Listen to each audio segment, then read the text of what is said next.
इस खबर की शुरुआत सीधे दो विनाशक तस्वीरों के साथ। एक तरफ गाजा में इजराइल हमास के बीच जंग जारी है। अमेरिका समेत बाकी देश हमास के खिलाफ इजराइल के समर्थन में उतर आए हैं। अमेरिका और यूरोपीय देशों का फोकस यूक्रेन वॉर से मिडिल ईस्ट के इस वॉर पर डाइवर्ट हो गया है। इसी का फायदा उठाते हुए पुतिन ने परमाणु हमले का प्लान तैयार किया। ये तस्वीरें इसकी तस्दीक कर रही हैं। मिडिल ईस्ट में अमेरिका और यूरोपीय देशों को फंसाकर अब पुतिन यूक्रेन युद्ध को निर्णायक अंजाम तक पहुंचाने की तैयारी में दिख रहे हैं। शायद यही वजह है कि रूस ने अपनी घातक परमाणु मिसाइल एवनगार्ड को तैनात कर दिया। एवनगार्ड मिसाइल को साइलो में ले जाया गया है।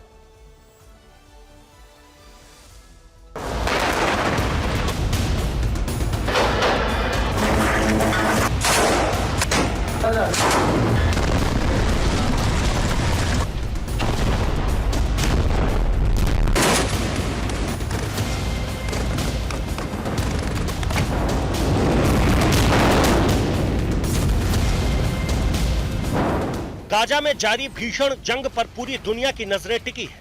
मिडिल ईस्ट महायुद्ध का वॉर एपिसेंटर बनने के मुहाने पर खड़ा है। अमेरिका इजराइल को हमास के खिलाफ युद्ध का बारूद मुहैया करा रहा है। अमेरिका समेत यूरोप के कई देश तेल अवीव के समर्थन में उतर आए हैं। मतलब ये कि अमेरिका का ध्यान यूक्रेन से हटकर मिडिल ईस्ट में शिफ्ट हुआ है। खबरें हैं कि अमेरिका यूक्रेन के हिस्से के हथियार भी इजराइल भेज रहा है।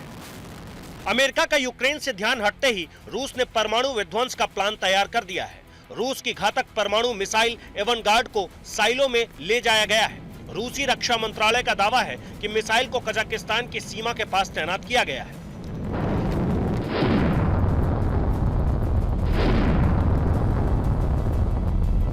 गौर करने वाली बात यह है कि बीते 10 नवंबर को ही रूसी राष्ट्रपति पुतिन ने कजाकिस्तान का दौरा किया था। इस मिसाइल की ताकत की बात करें तो इसकी रफ्तार आवाज की स्पीड से 27 गुना ज्यादा है। इसकी रफ्तार करीब 34,000 किलोमीटर प्रति घंटा है।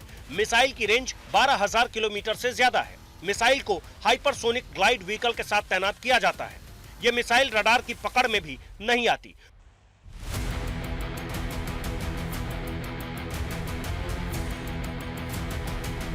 तो क्या दुनिया में परमाणु विध्वंस शुरू होने वाला है?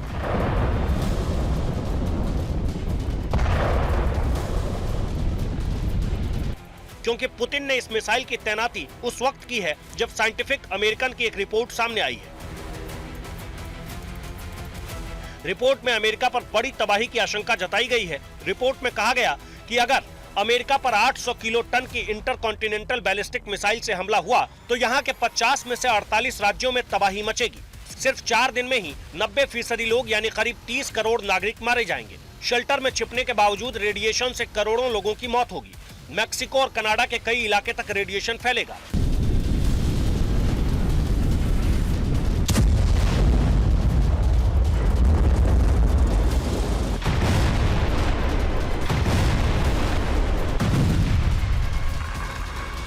तो क्या साइंटिफिक अमेरिकन की रिपोर्ट सच साबित होने जा रही है?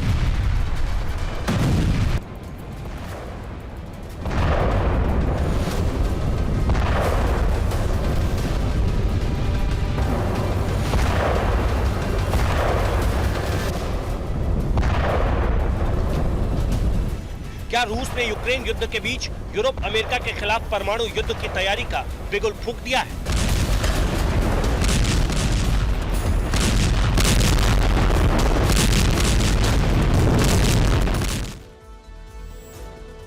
पुतिन की न्यूक्लियर तैयारी दुनिया में दहशत पैदा करने वाली है और इस पर ज़ेलेंस्की का नया दर्द यूक्रेन पर मंडराते नए खतरे की तरफ इशारा कर रहा है।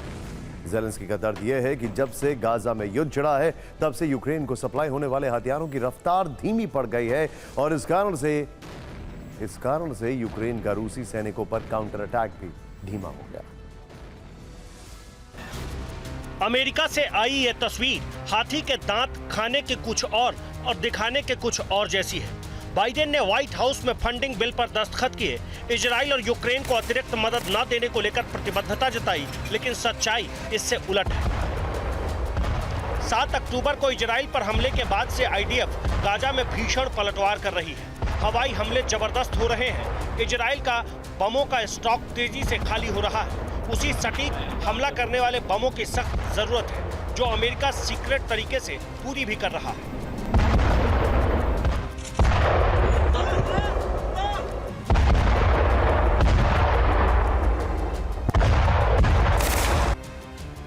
कुछ दिन पहले ही वॉल स्ट्रीट जर्नल में खबर छपी थी कि अमेरिका इजराइल को स्पाइस फैमिली के ग्लाइडिंग बम भेज रहा है। इस पर अमेरिका के डिपार्टमेंट ऑफ स्टेट ने न्यूज वीक को एक ईमेल का जवाब देते हुए बताया कि वो इस तरह की कोई भी सूचना सार्वजनिक करने के लिए बाध्य है, लेकिन इजराइल को हमास के खिलाफ अपनी आत्मरक्षा का पूरा अधिकार है।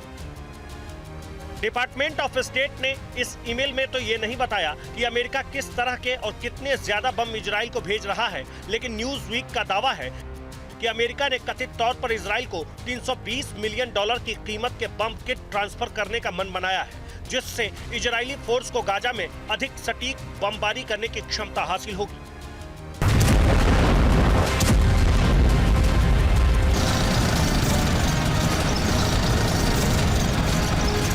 अब सवाल ये कि क्या अमेरिका ये बम यूक्रेन को की जाने वाली सप्लाई में से कटौती करके इजराइल को भेज रहा है? तो इसका जवाब हाँ में है, क्योंकि न्यूयॉर्क टाइम्स में छपी रिपोर्ट के मुताबिक अमेरिका ने पिछले साल इजराइल में भंडार से आधे 155 mm शेल्स यूक्रेन भेजे थे।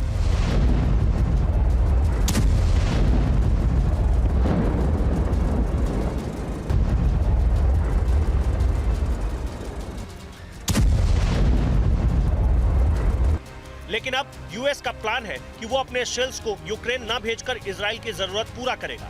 जेलेंस्की इसीलिए बेचैन है। उन्होंने पश्चिमी देशों से अपील करते हुए कहा कि गाजा युद्ध की वजह से हमारे लिए हथियारों की सप्लाई धीमी पड़ी है। यूक्रेन को आर्टिलरी के लिए गोले नहीं मिल पा रहे। जंग के मैदान में यूक्रेन का काउंटर अटैक धीमा पड़ रहा है।